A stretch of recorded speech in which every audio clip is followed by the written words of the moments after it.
forest looks so sad. Just a few months ago, this area was filled with tall, mature trees. If you have been to Sweden, you might have noticed how pure the air feels compared to other industrialized countries. Public transportation, biking, countless bodies of water, and other reasons contribute to what feels like cleaner air in this country. But one cannot ignore that Sweden's total area is taken out by productive forest land by more than half. And you have to take into consideration that Sweden is second largest paper and wood product exporter in the world, and still its forest growth is more than the amount of wood harvested each year. How do they do that? You can't accomplish that without solid sustainability practices that are part of the national policy. And the answer actually sounds very simple. Forests can be regenerated. Regeneration is done mainly by planting seedlings, sowing seeds, and allowing for natural reforestation by leaving enough trees standing that will reseed the ground in the area and allowing shoots to come up from stumps or tree roots. A common practice here is to plant 3 seedlings in place of 1 fallen tree, and approximately every 20 years or so, those seedlings can be harvested for sawed wood. This creates hundreds of thousands of jobs in the country and contributes to its economic growth. And it's actually the young and middle-aged trees that consume carbon dioxide most as they need it for their growth. So this is exactly what was done here in this area, even though it's just so sad looking. It looks like devastation. But the land was not cleared completely. Enough trees were left standing that will produce seeds that can potentially grow into future trees. Then we have a few young trees here that have already emerged and will have a good chance of getting enough room and sunlight to grow into mature trees. And also 3 seedlings for each fallen tree were planted somewhere.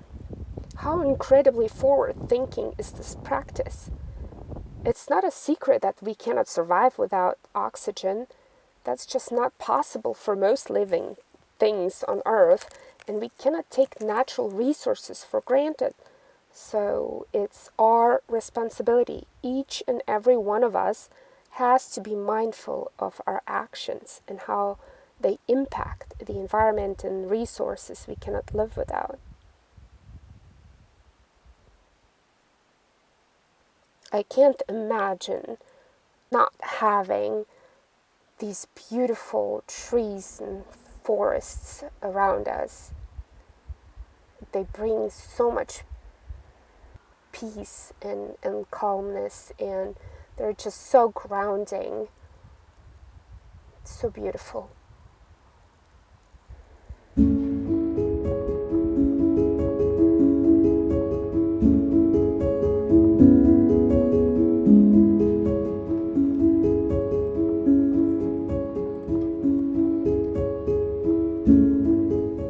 One day this little guy is going to be as big and tall as the trees around him.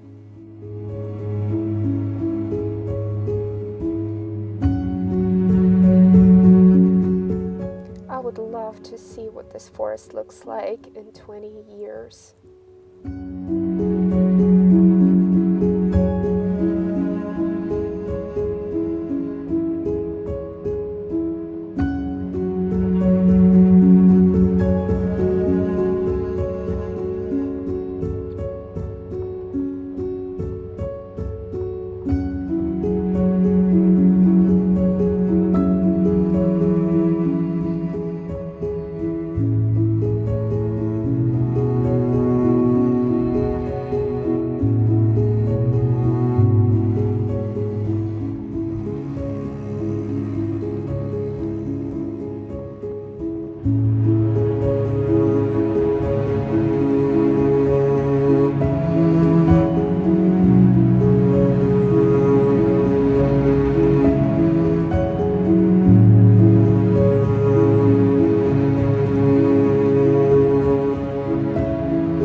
everyone came home and it's dinner time, and I'm going to make meat with rice wrapped in cabbage.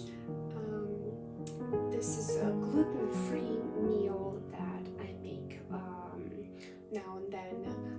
It's very good for those who are gluten sensitive and cannot have any gluten breading or anything like that, or need to have something that's dairy free. So this is a very good dish to avoid dairy and gluten ingredients. Our daughter is gluten sensitive, and so it actually is a very good dish to make because it has rice, and rice absorbs toxins and helps to heal the gut lining. Gluten can be highly inflammatory, so if there is a case of stomach issues or skin dryness and itchiness, or headaches, or fatigue that cannot be explained, it's usually a good practice to eliminate certain food groups like dairy or gluten, sugar, things like that, to see how the body reacts for a few days. So I'm going to prepare the rice first. I'm going to pre-cook this. So while that is the rice is cooking, I'm going to prepare the veggies for the filling. So some onions, carrots,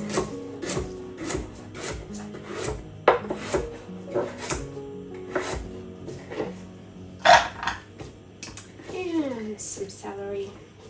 I'm just going to throw it all into the food processor or a chopper with some leaves.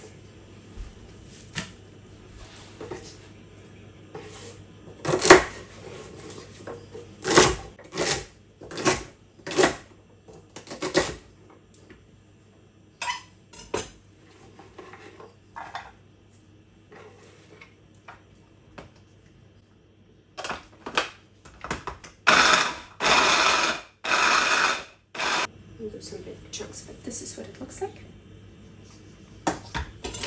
Big chunks I can chop up and make it smaller.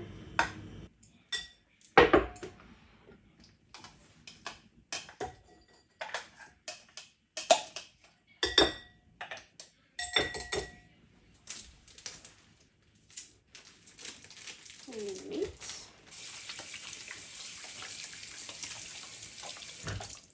Some salt.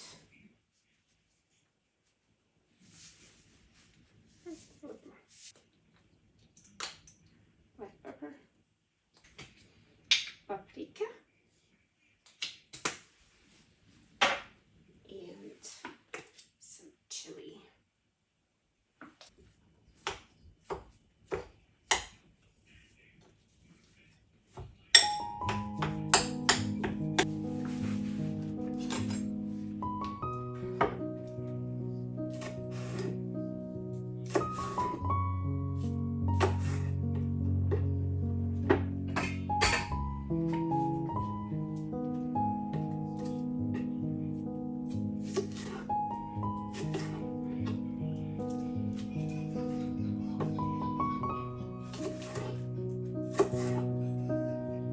Is done cooking, so I cooled it down a bit, and I'm going to add it to the meat mixture and then mix it all together.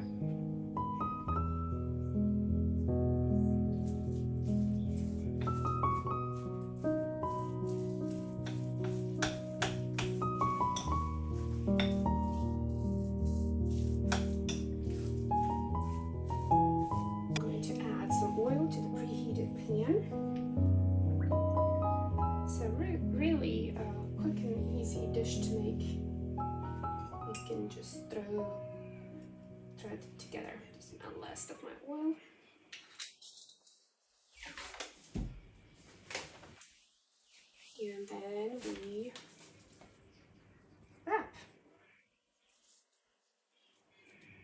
put whatever vegetables you have. You can add peppers to this, mushrooms. You can replace rice with lentils, quinoa, couscous. But be careful with couscous because it has gluten. So if you want something that's gluten-free, then go for rice, lentils, or quinoa.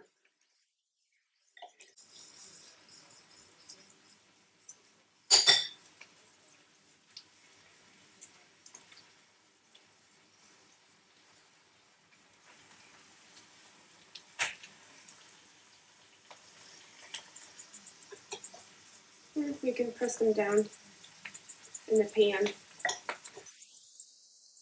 If they snap, it's okay.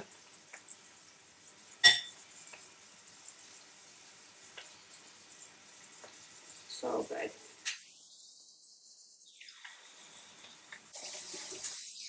This is my mom's recipe, so it's slightly modified. So I don't really follow a specific recipe. And sometimes I have some meat left in her that I can then use for something else. And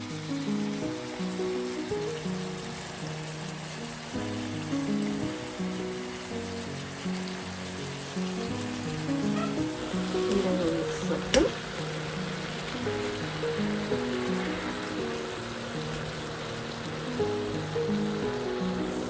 Don't dunk his ears into the frying pan. I don't think he's gonna like that.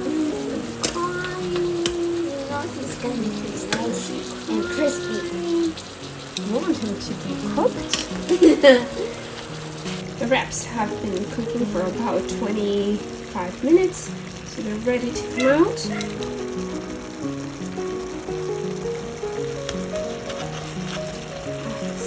So good. Sometimes if they're a little bit dry, you can add a little bit of water or vegetable or chicken stock. So simple and delicious. Some chives from the garden. And if you'd like to make this dish, I will leave a recipe in the description box. And there you have it, a delicious gluten-free dinner that is made in about 30 to 45 minutes from scratch. Thanks so much for watching. You see us.